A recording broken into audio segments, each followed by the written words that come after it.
Yo, what's good, everyone? Good day. Hope everyone is ready for this chapter 6 and that everybody's just ready to learn some more stuff to grow with. So, yeah. We have now covered the first three components of NVC that addresses what we are observing, feeling, and needing. We have learned to do this without criticizing, analyzing, blaming, or diagnosing others, and in a way most likely to inspire compassion. The fourth and final component of this process addresses the question of what we would like to request of others in order to enrich life for us. When our needs are not being fulfilled, we follow the expression of what we are observing, feeling, and needing with a specific request. We ask for action that might fulfill our needs. How do we express our requests so that others are more willing to respond compassionately to our needs?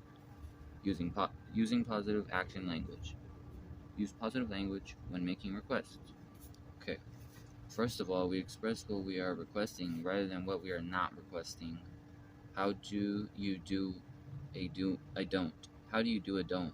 Goes a line of a children's song by my colleague Ruth Baber Mayer. All I know is I feel won't when I'm told to do a don't.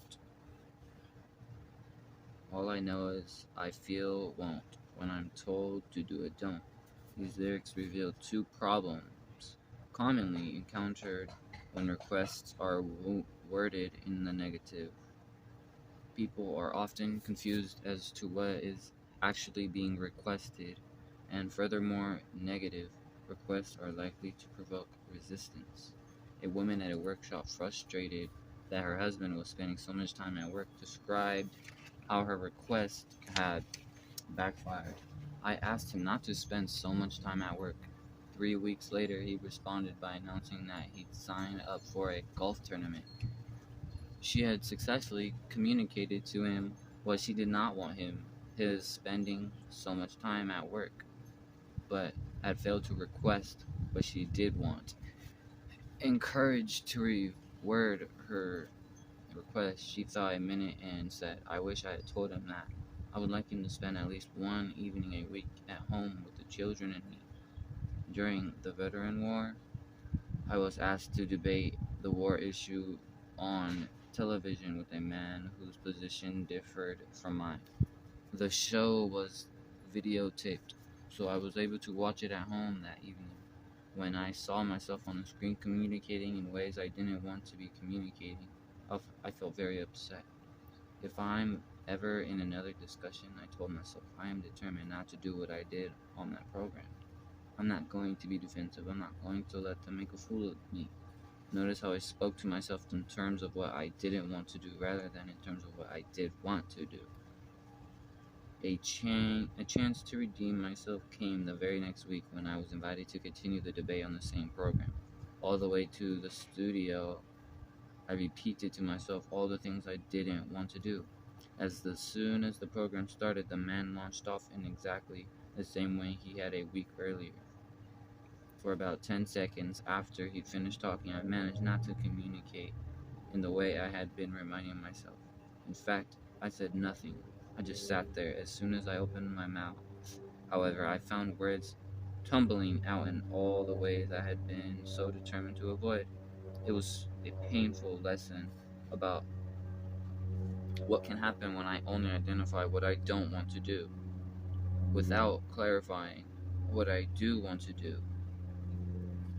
I was once invited to work with some high school students who suffered a long litany of grievances against their principal. They regarded the principal as a racist and searched for ways to get even with him. A minister who worked closely with the young people became deeply concerned over the prospect of violence. Out of respect for the minister, the students agreed to meet with him. They began by describing what they saw as discrimination on the part of the principal. After listening to several of their charges, I suggested that they proceed by clarifying what they wanted from the principal. What good would that do? Scoffed one student in disgust. We already went to him to tell him what we wanted. His answer was, get out of here. I don't need you people telling me what to do. I asked the student what they had requested of the principal. They recalled saying to him that they didn't want him telling them how to wear their hair. I suggested that they might have received a more cooperative response if they had expressed what they did rather than what they did not want. They had then informed the principal that they wanted to be treated with fairness, at which he had become defensive, vociferously denying ever having been unfair. I ventured to guess that the principal would have responded more favorably if they had asked for specific actions, rather than vague behavior like fair treatment. Working together, we found ways to express their requests in positive action language. At the end of the meeting, the students had clarified 38 actions they wanted the principal to take, including, we'd like you to agree to black students' representation on decisions made about dress code, and we'd like you to refer to us as black students and not you people. The following day, the students presented their request to the principal using the positive action language we had practiced. That evening, I received an elated phone call from them. Their principal had agreed to all 38 requests. In addition to using positive language, we also want to avoid vague, abstract, or ambitious phrasing and to word our request in the form of concrete actions that others can undertake. A cartoon depicts a man who had fallen into a lake. As he struggles to swim, he shouts to his dog, "Go, dog on shore. Lassie, get help." In the next frame, the dog is lying on the psychiatric couch. We all know how opinions vary as to what constitutes help. Some members of my family, when asked to help with the dishes, think help means supervision. A couple in distress attending a workshop provides an additional illustration of how non-specific language can hamper understanding and communication. I want you to tell me be me. The woman declared to her husband. "I do," he retorted. "No, you don't," she insisted. Asked to express herself in positive action language, the woman replied, "I want you to give me the freedom to grow and be myself." Such a statement, however, is just as vague as likely to provoke a defensive response. She struggled to formulate her request clearly and then admitted, "It's kind of awkward, but if I were to be precise, I guess what I want is for you to smile and say that anything I do is okay." Often the use of vague, abstract language can mask such oppressive, impersonal games. Making requests in clear, positive, concrete action language reveals what we really want. A similar lack of clarity occurred between a father and his 15-year-old son when they came in for counseling. "All I want is for you to start showing a little responsibility," claimed the father. "Is that too much? Is that asking too much?" I suggested that he specify what it would take for his son to demonstrate the responsibility he was seeking. After a discussion on how to clarify a request, the father responded sheepishly, "Well, it doesn't sound so good, but when I say that I want responsibility, what I really mean is that I want him to do what I ask without question, to jump when I say jump, and to smile while doing it." He then agreed with me that his son were to actually behave this way, it would demonstrate obedience rather than responsibility. Like this father, we often use vague and abstract language to indicate how we want other people to feel or be without naming a concrete action they can take to reach that state. For example, an employer makes a genuine effort to invite feedback, telling the employees, "I want you to feel free to express yourself around me." The statement communicates the employee's desire for the employees to feel free, but not what they could do in order to feel this way. Instead, the employer could use positive action language to make a request. "I'd like you to tell me what I might do to make it easier for you to feel free to express yourself around me." As a final illustration of how the use of vague language contributes to internal confusion, I would like to present a conversation that I would invariably have during my practice as a clinical psychologist with the many clients who came to me with complaints and depression. After I empathized with the depths of feelings that a client had just expressed, our exchanges would typically proceed in the following manner. What are you wanting that you are not receiving? I don't know what I want. I guess that you would say that. Why? My theory is that we get depressed because we're not getting what we want. And we're not getting what we want because we have never been taught to get what we want. Instead, we've been taught to be good little boys and girls and good mothers and fathers. If we're going to be one of those good things, better get used to being depressed. Depression is the reward we get for being good. But if you want to feel better, I'd like you to clarify what you would like people to do to make life more wonderful for you. I just want someone to love me. That's hardly unreasonable, is it? It's a good start. Now I'd like you to clarify what you would like people to do that would fulfill your needs to be loved. For example, what could I do right now? Oh, I'm not sure I do. I'd like you to tell me what you would like me or others to do to give you the love you're looking for. That's hard. Yes, it can be difficult to make clear requests, but think how hard it would be for others to respond to our request if we're not even clear what it is. I'm starting to get clear what I want from others to fulfill my needs for love, but it's embarrassing. Yes, very often it is embarrassing. So what would you like for me or others to do? If I really reflect upon what I'm requesting when I ask to be loved, I suppose I want you to guess what I want before I'm even aware of it, and then I want you to always do it. I'm grateful for your clarity. I hope you can see how you're not likely to find someone who can fulfill your needs for love, if that's what it takes.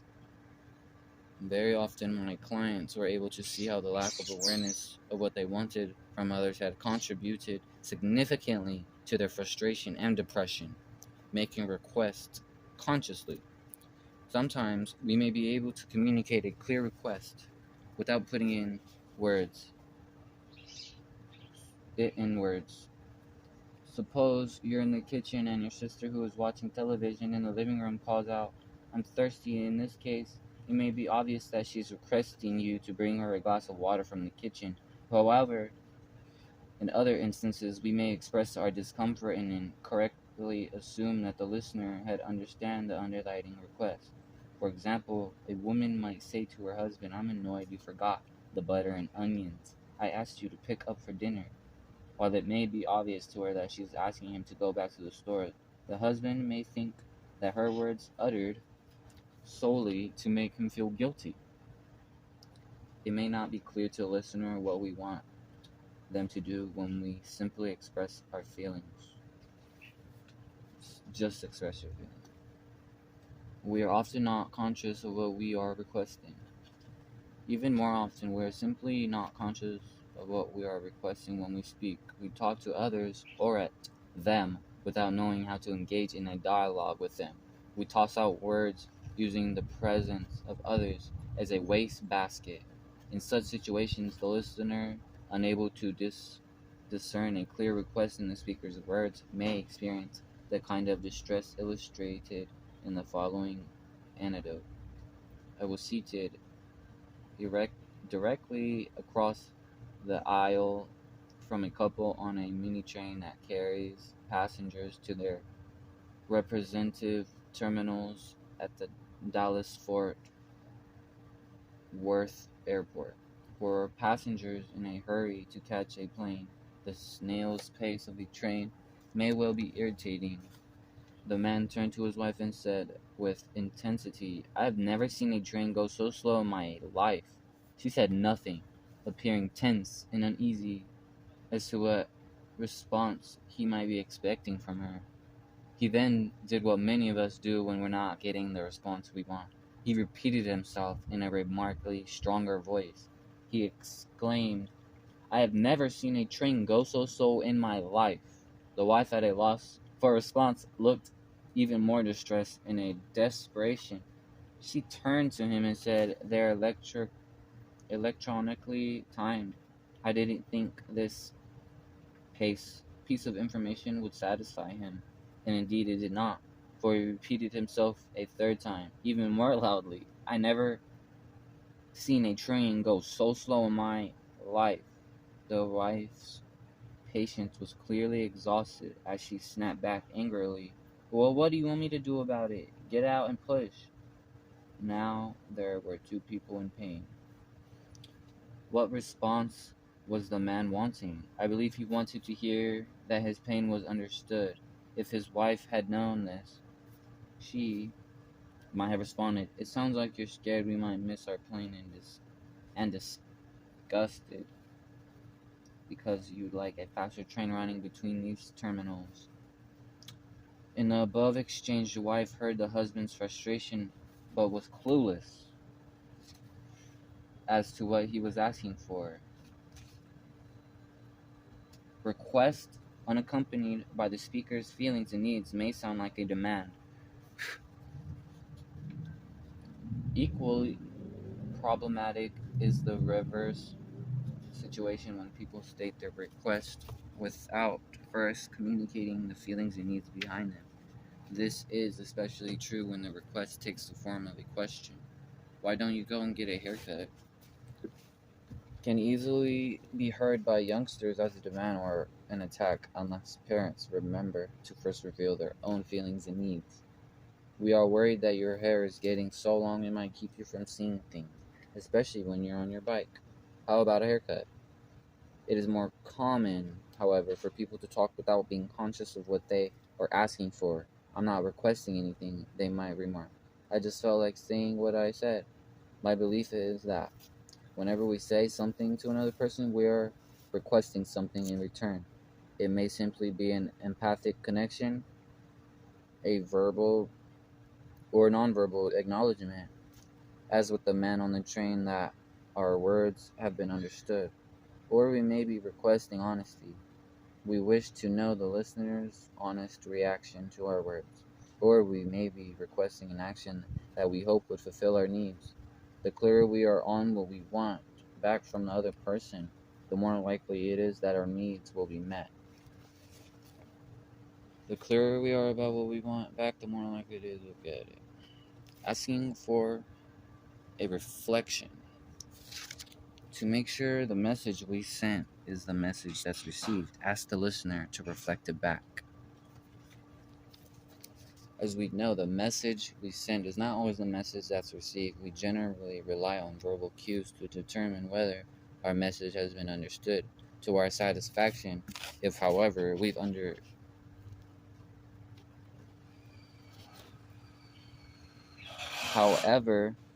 we are uncertain that it has been received as intended, we need to be able to clearly request a response that tells us how the message was heard so as to be able to correct any misunderstanding.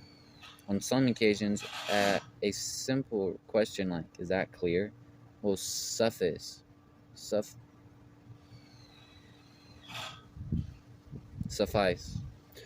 At another time, we need more than "yes, I understood you," to feel confident that we've been truly understood. At such times, we might ask others to reflect back in their own words what they heard us say. We then have the opportunity to restate parts of our message to address any discrepancy or omission we might have noticed in the reflection. For example, a teacher approaches a student and says, "Peter, I got concerned when I checked my record book yesterday. I want to make sure you're aware of the homework I'm missing from you. Will you drop by my office after school?" Peter mumbled, "Okay, I know," and then turns away, leaving the teacher uneasy as to whether her message had been accurately received. She asked for a reflection. "Could you tell me what you just heard me say?" To which Peter replies, "You said I gotta miss soccer to stay after school because you didn't like my homework." Confirmed in her suspicion that Peter had not heard her intended message, the teacher tries to restate it, but first she is careful of her next remark. An assertion like, "You didn't hear me, that's not what I said," or "You misunderstanding me," may easily lead Peter to think that he is being chastised.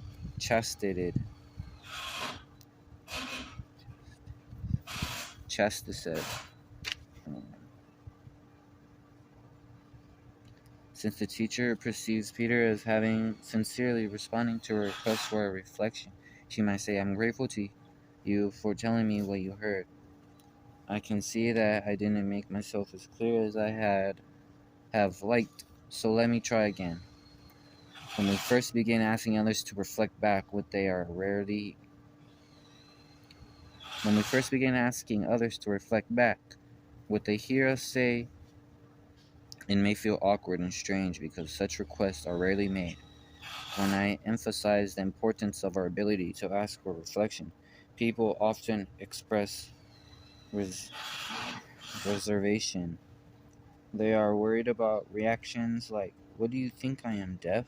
or "Quit playing your psychological games."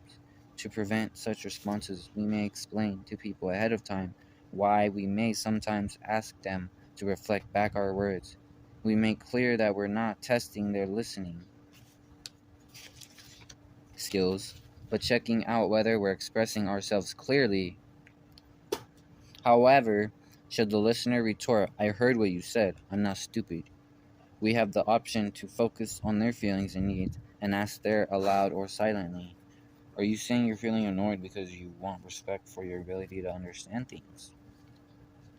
Requesting honesty. After we've openly expressed ourselves and received the understanding we want, we are often eager to know the other person's reaction to what we've said. Usually, the honesty we would like to receive takes one of three directions. Sometimes we'd like to know the feelings that are stimulated by what we said and the reasons for those feelings. We might request this by asking, "I would like you to tell me how you feel about what I just said and your reasons for feeling as you do." Sometimes we'd like to know some things about our listeners' thoughts in response to what they just heard us say. At these times, it's important to specify which thoughts we'd like them to share. For example, we might say, "I'd like you to tell me if you predict that my proposal would be successful, and if not, would you believe would prevent its success?" Rather than simply saying, "I'd like you to tell me what you think about what I've said." When we don't specify which thoughts we would like to receive, the other person may respond to at great lengths with thoughts that aren't the ones we are seeking. Sometimes we'd like to know whether the person is willing to take certain actions that we recommended, such as requests, may sound like this: "I'd like you to tell me if you would be willing to postpone our meeting for 1 week." The use of NVC requires that we be conscious of the specific form of honesty we would like to receive and to take the requests for honesty in concrete language. After we express ourselves vulnerably, we often want to know A, what the listener is feeling, B, what the listener is thinking, or C, whether the listener would be willing to take a particular action. Making requests of a group. It is especially important when we are addressing a group to be clear about the kind of understanding or honesty we want back from them after we've expressed ourselves. When we are not clear about the response we'd like, we may initiate unproductive conversations that end up satisfying no one's needs.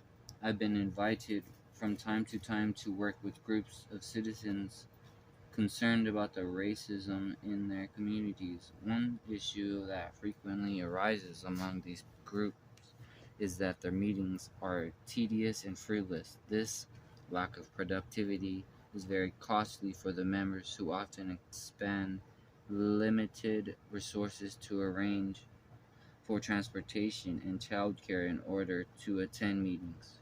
Frustrated by prolonged discussions that yield little directions, many members quit the groups, declaring meetings are a waste of time. Furthermore, the Institutional changes they are striving to make are not usually ones that occur quickly or easily. For all these reasons, when such groups do meet, it's important that they make good use of their time together. I knew members of one such group that had been organized to effect change in the local school system.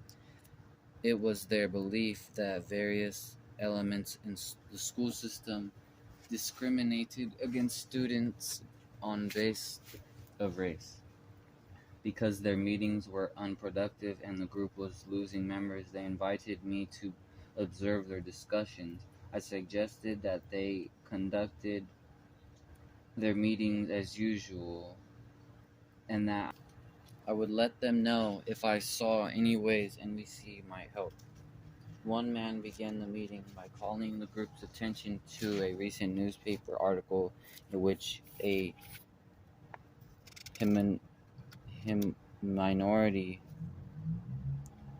a minority mother had raised complaints and concerns regarding the principal's treatment on her daughters.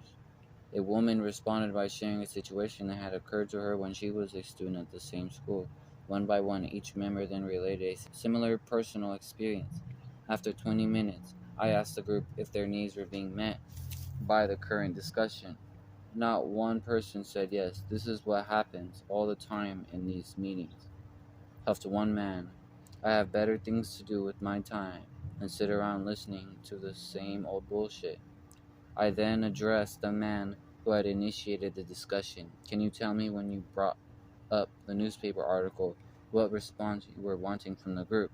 I thought it was interesting, he replied. I explained that I was asking what response he wanted from the group, rather than what he thought about the article. He pondered a while and then conceded, I'm not sure what I wanted, and that's why I believe 20 minutes of the group's valuable time had been squandered on fruitless discourse. When we address a group without being clear what we are wanting back, unproductive discussions will often follow. However, if even one member of a group is conscious of the importance of clearly requesting the response that is desired, he or she can extend this consciousness to the group. For example, when this particular man didn't define what response he wanted, a member of the group might have said, I'm confused about how you'd like us to respond to your story. Would you be willing to say what response you'd like from us? Such interventions can prevent the waste of precious group time. Conversations often drag on and on, fulfilling no one's needs because it is unclear whether the initiator of the conversation has gotten what she or he wanted. In India, when people have received the response they wanted in conversation they have initiated, they say boss, pronounced bus. This means you need not say more. I feel satisfied and I am now ready to move on to something else. Though we lack such a word in our own language, we can benefit from promoting boss communication in all our interactions. Requests are received as demands when others believe they will be blamed or punished if they do not comply. When people hear us make a demand, they see only two options: submission or rebellion.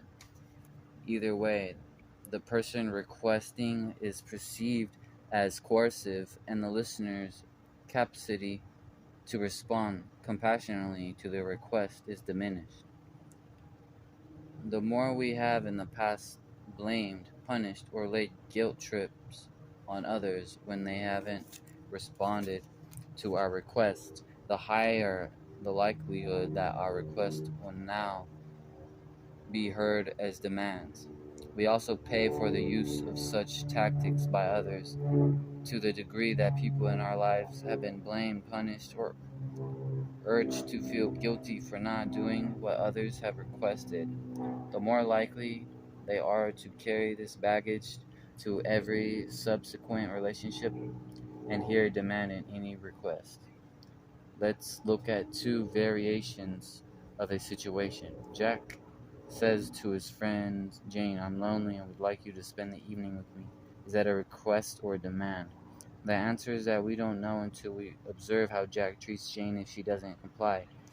Suppose she replies, Jack, I'm really tired. If you'd like some company, how about finding someone else to be with you this evening? If Jake then remarks, how typical of you to be so selfish. His request was in fact a demand. Instead of empathizing with her need to rest, he has blamed her. When other person hears a demand from us, they see two options, submit or rebel.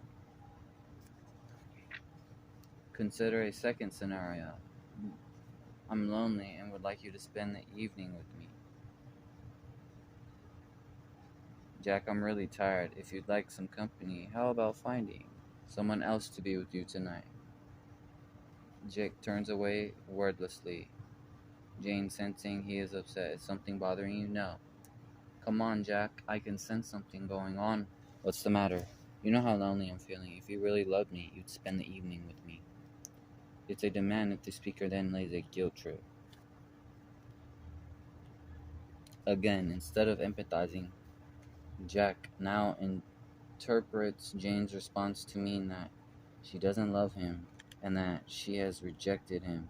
The more we interpret non-compliance as rejection, the more likely our requests will be heard as demands. This leads to a self-fulfilling prophecy, for the more people hear demands, the less they enjoy being around us. On the other hand, we would know that Jack's request had been a genuine request, not a demand, if his response to Jane had expressed a respectful recognition of her feelings and needs, etc. So Jane, you're feeling worn out and needing some rest this evening.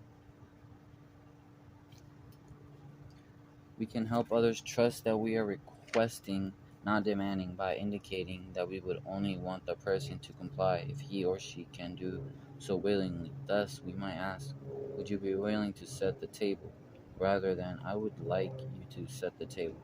However, the most powerful way to communicate that we are making a genuine request is to empathize with people when they don't respond to the request. We demonstrate that we are making a request rather than a demand by how we respond. If it's a request if the speaker then shows empathy towards the other person's needs. When others don't comply, if we are prepared to show an empathic understanding of what prevents someone from doing so, we ask then, by my definition, we have made a request, not a demand. Choosing to request rather than to demand does not mean we give up when someone says no to our request. It does mean that we do not engage in persuasion until we have empathized with what's preventing the other person from saying yes. Defining our objective when making requests.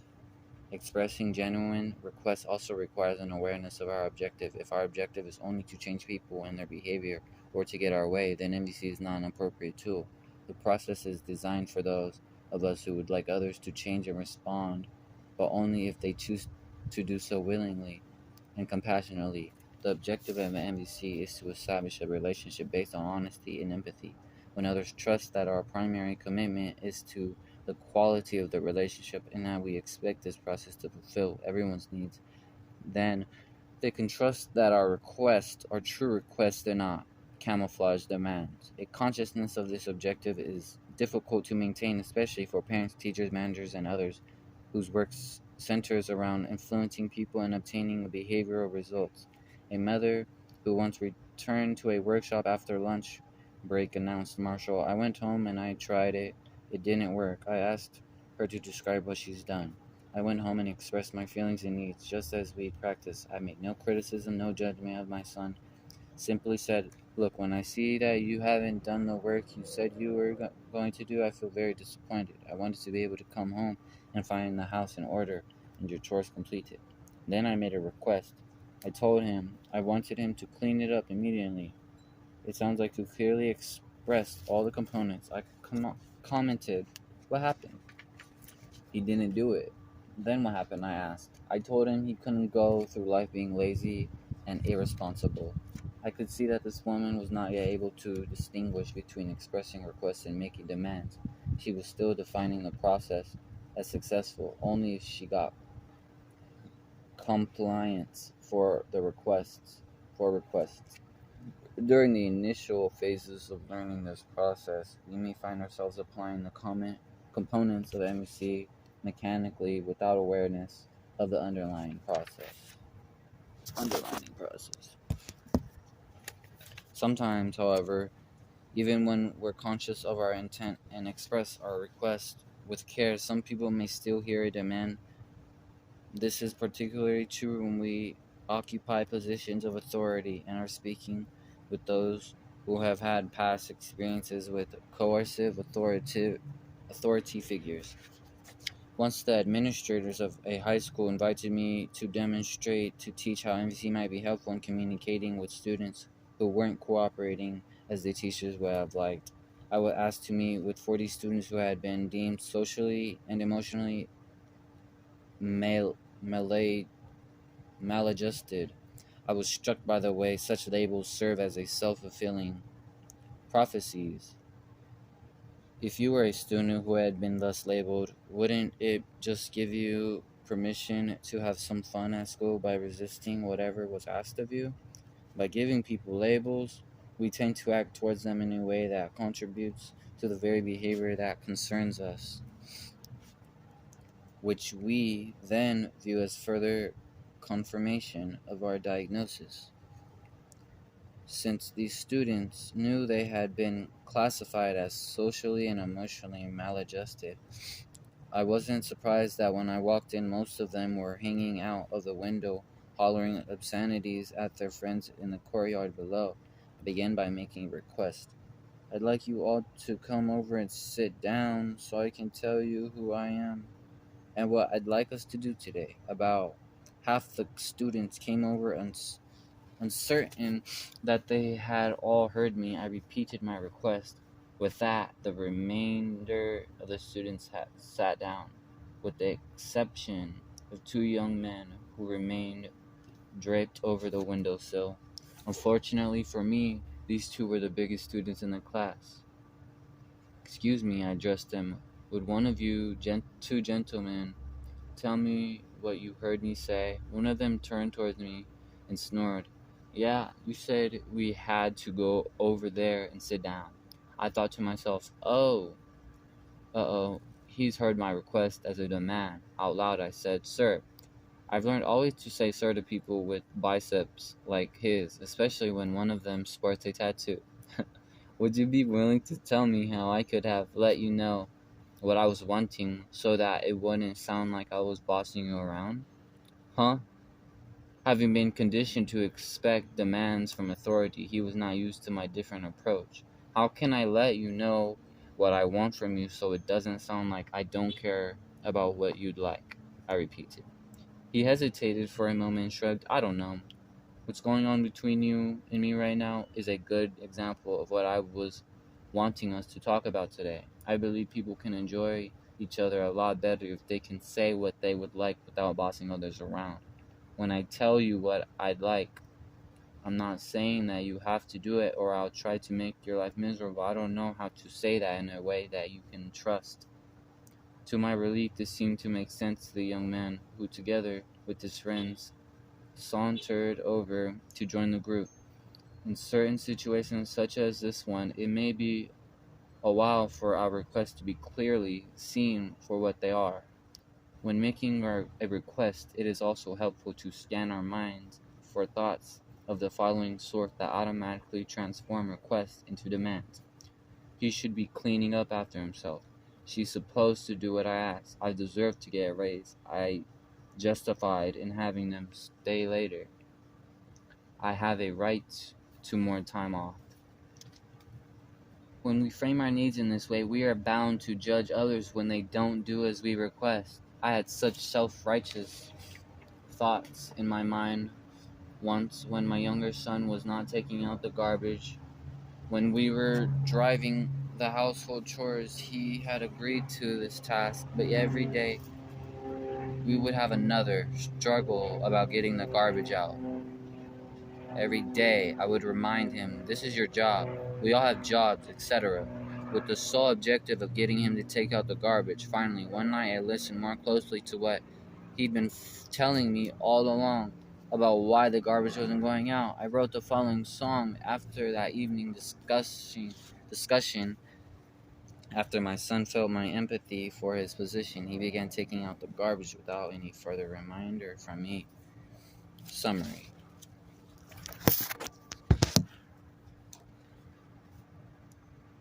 The fourth component of the NVC addresses the question of what we would like to request of each other to enrich each other's lives. We try to avoid vague, abstract, or ambiguous phrases and remember to use positive action language by stating what we are requesting rather than what we are not. When we speak, the clearer we are about what we want back, the more likely we are to get it. Since the message we send is not always the message that's received, we need to learn how to find out if our message has been accurately heard, especially when we are expressing ourselves in a group. We need to be clear about the nature of the response we are wanting back. Otherwise, we may be initiating unproductive conversations that waste considerable group time. Requests are received as demands when listeners believe that they will be blamed or punished if they do not comply. We can help others trust that we are requesting, not demanding, by indicating our desires for them to comply, only if they can do so willingly. The objective of the NVC is not to change people and their behavior in order to get our way. It is to establish relationships based on honesty and empathy that will eventually fulfill everyone's needs.